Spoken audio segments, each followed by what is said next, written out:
Welcome to SS defence academy friends. आज के इस वीडियो सेशंस में मैं आप सभी के साथ डिस्कस करने वाला हूं बीएसएफ ट्रेड्समैन्स का जो एग्जामिनेशंस आज कंडक्ट हुआ है, यानी 4 दिसंबर 2022 को first shift and second shift में। तो फर्स्ट शिफ्ट में जितने भी कैंडिडेट एग्जामिनेशन देकर आए हैं और जो मुझे क्वेश्चन शेयर किए हैं, उस क्वेश्चंस को वेरीफाइड करने के बाद ही आप सभी को यह एग्जाम एनालिसिस दे रहा हूं। तो आपको स्क्रीन पर जितने भी क्वेश्चन दिखाई देंगे वो 100% रियल और ऑथेंटिक्स होगा। अभी मैं आपको प्रूफ भी दिखाऊंगा कि ये इतने सारे प्रश्न मुझे कहाँ से मिला। देख सकते हैं ये सभी जेन्युइन क्वेश्चन है। जितने भी कैंडिडेट एग्जामिनेशन दिए हैं आज फर्स्ट शिफ्ट में, आप लोग यस का मैसेज जरूर कीजिएगा कि यस सर यही प्रश्न आया था, ताकि अन्य कैंडिडेट को बिलीव हो सके। ठीक है। और इसके बाद में आपको सेकेंड शिफ्ट के भी टोटल क्वेश्चंस कराने वाला हूं। और देखिए फर्स्ट शिफ्ट में जो क्वेश्चंस बच जाता है, जो नहीं क्वेश्चंस कराऊंगा, उसको मैं बाद में भी एग्जाम एनालिसिस दूंगा। अभी जितना मुझे जेन्युइन क्वेश्चंस मिला है उसको इंक्लूड किया हूँ। ठीक है। इसके बाद एक और पार्ट आएगा फर्स्ट शिफ्ट का, उसमें आपको टोटल कंप्लीट करा दूंगा। मैथ, रीजनिंग, हिंदी, जीके जितने क्वेश्चंस बचे हैं उन सबको कंप्लीट करा दूंगा। तो चलिए सबसे पहले आप लोग प्रूफ देख लीजिए कि ये क्वेश्चंस मुझे कहाँ से मिला। ठीक है। तो देखिए एक कैंडिडेट हैं जो आज मैं मॉर्निंग में क्या हुआ था, एक एग्जाम एनालिसिस कराया था सीजीएल का 3 दिसंबर 2022 का। तो उसी के नीचे कमेंट्स आया, देख सकते हैं लगभग 1 घंटा पहले आया था कि देखिए Raju Kumar Yadav, thank you so much कि आपने बहुत सारे क्वेश्चन शेयर किया ताकि अन्य कैंडिडेट को भी उनको मैच करने में आसानी हो आंसर्स। देखिए इन्होंने लिखा बीएसएफ ट्रेड्समैन्स एग्जाम 4/12/2022 का क्वेश्चन। ठीक है। बाकी ये सारे क्वेश्चन जितने भी इन्होंने बताया वो सब का मैं नोट्स तैयार कर लिया हूँ। मैं अभी डिस्कस भी करूँगा और उसका पीडीएफ भी बताऊँगा कहाँ से आपको डाउनलोड करना है। तो देख सकते हैं इन्होंने प्रॉपर ढंग से सभी क्वेश्चन को यहाँ पर लिखा है, उसका आंसर्स भी बताया, देख सकते हैं प्रॉपर ढंग से। और भी मैं इनका स्क्रीनशॉट लिया हूँ। ये मेरे को एग्जाम एनालिसिस कराया था, उसके नीचे ये कमेंट्स किए थे मॉर्निंग वाले क्लास का। देख सकते हैं एक को बाल्ड, देख सकते हैं सारे क्वेश्चंस को। 1 मिनट देख सकते हैं। और देखिए यहाँ पे इन्होंने एग्जाम को एक प्रॉपर ढंग में बता दिया है। कह रहा है कि फर्स्ट शिफ्ट में भाई साहब हमने तो हल्की हल्की प्रश्न बता दिया, मुझे बताए हैं इन्होंने, लेकिन प्रश्न थोड़ा कठिन था। देखिए जैसे हिंदी काफ़ी हार्ड थी, इन्होंने बताया कि हिंदी काफ़ी हार्ड थी। तो देख सकते हैं बहुत सारे कैंडिडेट हिंदी को इग्नोर करते हैं, सोचते हैं कि हिंदी आसान हो जाएगा, लेकिन ऐसा नहीं है। देख सकते हैं हिंदी ही सबसे हार्ड आया, मैथ भी हार्ड थी, रीजनिंग मॉडरेट थी। मतलब ओवरऑल बात करें तो इस बार पेपर जो था मॉडरेट लेवल का बनाया गया था। तो इसका मतलब है मैथ में सम चतुर्भुज क्षेत्रमिति से भी बहुत सारे प्रश्न थे। देख सकते हैं मेंसुरेशंस के भी बहुत सारे क्वेश्चंस आए थे। और भी यहाँ पर देखिए इन्होंने कुछ लिखा है और हार्ड लगभग था और 80% उम्मीदवार उपस्थित भी थे। और भी देखिए इन्होंने लिखा है बीएसएफ के डिसिप्लिन के बारे में इन्होंने बताया है कि बीएसएफ का डिसिप्लिन रूल बहुत खराब है। जैसा आज हमने देखा, जिस तरह से लड़के का बैग गाड़ी से भरा अनजान रास्ते में खोला गया बिना कोई बीएसएफ के कर्मचारी के, बहुत गलत। आज बहुत लड़के का बैग और बैग में मोबाइल थे, सभी का चोरी कर ले गए। अच्छा देखिए कैसा बीएसएफ की तरफ से यहाँ पर ऐसा नहीं करना चाहिए था।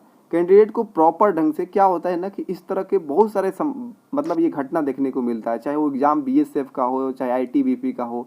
क्या होता है कि ये सारे एग्जाम स्कूल वगैरह में होता है, पहले से उतना अच्छे ढंग से अरेंजमेंट नहीं होता है संस्था पे। तो क्या होता है कैंडिडेट जाते हैं तो उनको बैग रखने की पता ही नहीं चलता है कहाँ बैग रखे। तो क्या करते हैं वो बोलते हैं कि आप लोग एक जगह रख लीजिए, रख तो देते हैं कैंडिडेट, लेकिन जैसे ही एग्जाम ओवर होता है तो सारे कैंडिडेट एक बार निकलते हैं और अपना अपना बैग लेने के लिए एक दूसरे के बैग कचार देते हैं, फेंक देते हैं इधर उधर। तो ये बहुत सारा समस्या देखने को मिलता है। इस पे पैरामेट्रिक की लगभग बहुत सारे ऐसे जितने भी फोर्स है पैरामेट्रिक के, सब में जहाँ पे भी मतलब एग्जाम लिया जाता है ऐसा घटना देखने को मिलता है। ये देखिए अपना बताएं कि वेस्ट बंगाल में मेरा था,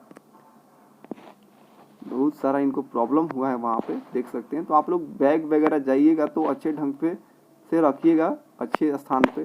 ठीक है। कहीं पे भी आप लोग एग्जाम देने जाइएगा तो फिर इनसे मैं पूछा था कि आप वेस्ट बंगाल से हो क्या, तो नहीं ये वैशाली बिहार से, ये वैशाली के हैं, ठीक है, ये बिहार से ही बिलोंग करते हैं। तो देख सकते हैं ये प्रूफ है, आपको प्रूफ दिखाने के लिए। तो चलिए आपने प्रूफ देख लिया, अब सभी क्वेश्चंस को एक एक करके डिस्कस कर लेते हैं। देखिए फर्स्ट क्वेश्चन पूछा गया था जीके सेक्शंस में, ताजमहल किस नदी के किनारे स्थित है, तो ये यमुना नदी के किनारे स्थित है। सेकंड क्वेश्चन पूछा गया था समवर्ती सूची किस देश से लाई गई है, तो ये ऑस्ट्रेलिया, देखिए जो ऑस्ट्रेलिया देश से अपनाया गया है समवर्ती सूची को भारतीय संविधान में, ठीक है। थर्ड क्वेश्चन पूछा गया था भारत को श्रीलंका से अलग करता है कौन सा जल संधि, तो उस जल संधि के नाम है पाक जल संधि। अब ये क्वेश्चन पूछा गया था ब्रिक्स में एस का मतलब पूछा गया था, तो सिंपल सा साउथ अफ्रीका हो जाएगा। कोना जनजाति किस राज्य में रहती है, मध्य प्रदेश में रहती है। मुगल का प्रथम बादशाह कौन थे, तो बाबर थे। सिकंदर भारत कब आया था, तो 326 ईसा पूर्व आए थे। वैदिक काल को कहा जाता है, तो ब्राह्मणों का काल कहा जाता है, इन्होंने ये बताया। सर्वप्रथम बल्ब की खोज किसने किया है, तो थॉमस एल्वा एडिसन सही हो जाएगा आंसर। नेक्स्ट क्वेश्चन पूछा गया है यमुना का समानांतर नदी कौन सी बहती है, तो आंसर हो जाएगा गंगा। 2 बार नोबेल विजेता कौन सा है, कौन रहे हैं, तो ऑप्शंस के अकॉर्डिंग मैडम क्यूरी बिल्कुल सही था। अरुण जेटली के स्वास्थ्य खराब होने के बाद 6 इस तरह था, वित्त मंत्री पद कौन संभाले थे, मतलब अरुण जेटली के जब स्वास्थ्य खराब हो गया था उस टाइम वित्त मंत्री का पद कौन संभाले थे, तो पीयूष गोयल आंसर सही था। विद्युत का प्रतिरोध का मात्रा पूछा गया था, ओम हो जाएगा। देखिए आसार का तत्सम पूछा गया था, तो तत्सम एक तरह से संस्कृत जैसा वर्ड दिखने को मिलता है, तो आश्रय हो जाएगा, आसार, ठीक है, तो आश्रय हो जाएगा। मीनाक्षी का अर्थ क्या होता है, तो दुर्गा होता है। अब देखिए 18वें एशियाई खेल 2018 जो जकार्ता में भारत द्वारा जीता गया रजत यानी सिल्वर पदक की संख्या कितना है, तो 24 आंसर सही हो जाएगा। विश्व पोलियो दिवस कब मनाया जाता है, तो 24 अक्टूबर को मनाया जाता है। अंडे का सेना मुहावरे का अर्थ पूछा गया था शायद इस तरह, तो व्यर्थ का बैठे रहना हो जाएगा आंसर। अब नेक्स्ट क्वेश्चन पूछा गया था जातिवाद का विरोध गांधी जी के अलावा किन महापुरुष ने विरोध किया था, तो BR अम्बेडकर ने किया था। नेक्स्ट क्वेश्चन पूछा गया था, देख सकते हैं, उसके पास सोना है, इसमें संज्ञा बताना है, तो सोना इसमें क्या है, तो ये द्रव्यवाचक संज्ञा में आता है, ठीक है, गोल्ड। अच्छा द्रव्यवाचक संज्ञा कैसे है, जिसे मापा या तौला जाए, ठीक है। छंद कितने प्रकार के होते हैं, तो 3 तरह का होता है। RBI की मौद्रिक नीति है, तो रेपो दर में वृद्धि कमी, ये मौद्रिक नीति है। नेक्स्ट क्वेश्चन पूछा गया था भारत के सबसे मूल्यवान कंपनी कौन सा है, तो रिलायंस इंडस्ट्रीज हो जाएगा। एक क्वेश्चन ये भी पूछा गया था कि जो आयोडीन के उपचार करने के लिए पानी को, वही ये जो क्वेश्चन है मैं लास्ट में इंक्लूड किया हूँ, इस टाइप से क्वेश्चन नहीं था, मैं इसका एग्जैक्ट में बताता हूँ क्या था ये क्वेश्चन। ये क्वेश्चन था, ये वाला क्वेश्चन था, उस संक्रामक का नाम बताइए जिसका उपयोग आयोडीन उपचार के बाद पानी को शुद्ध करने के लिए किया जाता है। ऑप्शन है पोटेशियम, आयरन, विटामिन C और कैल्शियम, तो इसका आंसर आपको कमेंट बॉक्स में बताना है, ठीक है।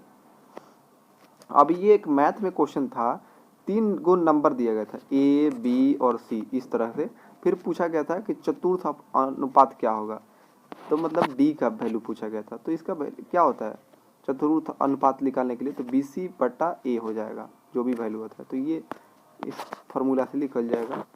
एक देखिए ये क्वेश्चन पूछा गया था रीजनिंग में, डायरेक्शंस में, एक ट्रेन स्टेशन जाने के लिए रास्ते में से 180 किलोमीटर पश्चिम चलती है, फिर कह रहा है वहाँ से 30 किलोमीटर दक्षिण, तो 10 दक्षिण, फिर कह रहा है वहाँ से 140 किलोमीटर पूरब, तो वो 140 किलोमीटर बीच में आ जाएगा, तो फिर कह रहा है कि ट्रेन की स्टेशन से वहाँ किस दिशा में होगा, तो इसका आंसर हो जाएगा पश्चिम दक्षिण या दक्षिण पश्चिम कह सकते हैं।